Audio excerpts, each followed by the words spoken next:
Hey everybody, we're back. Wow, a whole lot of stuff has happened since we were last on the air. Brady's in Tampa, Mike Tyson came out of retirement, the NBA season was canceled and moved to Florida in a quarantine bubble, and rookies all across the NFL, they're showing out. We got lots of topics circling the sports stratosphere, and we're going to get to them. You're watching the new and improved Suffolk Sports Report. Hey guys, Lucky here from the Boston Celtics, and you're about to watch the Suffolk Sports Report. Oh, that's a catch. Tatum drives down and throws it down. Pressure. Wow, saved by Rez on his belly. Way back it carries. And that ball is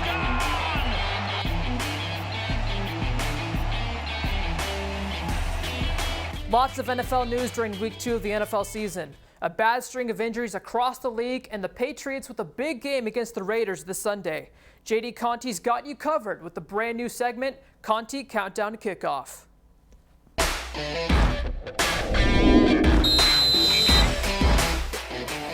Thanks, Josh. I'm JD Conti, and welcome to the Conti Countdown to Kickoff. Before we talk about the next game down in Foxborough, let's take a look around the league. 2020 finally caught up to the NFL in week 2, but surprisingly not in the form of COVID-19.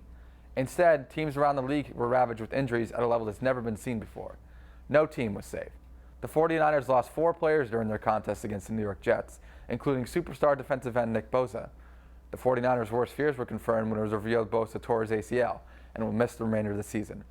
As the 49ers' problems couldn't get any worse, their MRI machine reportedly broke down. Their trip ironically began with a delayed flight as their plane reportedly crashed into the runway. Welcome to 2020 Niners fans. Along with Bosa, Giants superstar running back Saquon Barkley also tore his ACL, crippling an already struggling Giants offense, led by new offensive coordinator Jason Garrett. Another superstar running back, the Panthers' Christian McCaffrey, suffered an ankle injury that will sideline him for approximately 4 to 6 weeks. With that injury, 3 out of the 4 ESPN top fantasy players for the season are out for multiple weeks, including the Saints' Michael Thomas, who's currently dealing with an ankle injury. With all the negatives I've just covered, this recap should hopefully make you laugh, unless you're a Falcons fan. Atlanta, honoring the 28-3 legacy, blew a 39-24 fourth quarter lead to the Dallas Cowboys on Sunday, after 5 of their players seemingly stood by and watched the Cowboys recover an onside kick in the final minute, which set quarterback Dak Prescott up for a game-winning drive. With that, let's shift the conversation down to Foxborough. The Patriots lost their final game of the season Sunday night to the Seahawks, 35-30. As disappointed as I was, I can't remember the last time I was so content with the Patriots' loss. They held their ground with one of the best teams in the league until losing on the final play of the game. Now, we can talk about the questionable play call on the last play all day, but I'm going to choose to focus on how well this team played, coaching aside. Cam Newton was astounding. While in week 1, he showed off his legs as he rushed for 2 touchdowns, this week he showed that his MVP caliber arm is still very much alive, as he passed for 397 yards.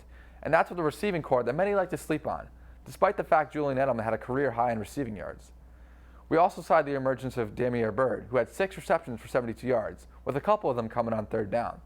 But what really got me going is the throws Cam made. They were Tom Brady throws. 3rd and 11, over the middle to Edelman, putting the ball in tight spots, reading the field and knowing exactly when to throw to the receiver as he's about to make a cut. And you can't forget about that almost game-winning drive where he took the Patriots down to the goal line in crunch time, Tom Brady style. Given that and Cam's legs, I think if we give McDaniels and his receiving core a few more weeks to bond, we can see a Super Bowl caliber offense. Now, the Patriots defense was not pretty. While they started off as well as you can with a pick 6 from Devin McCourty, they allowed 5 passing touchdowns to Russell Wilson.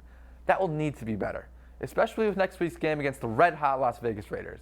Coach Belichick will need to adjust the count of the Raiders' star running back, Josh Jacobs, while accounting for their dynamic receiving core, and quarterback Derek Carr, who's on a mission to prove his haters wrong.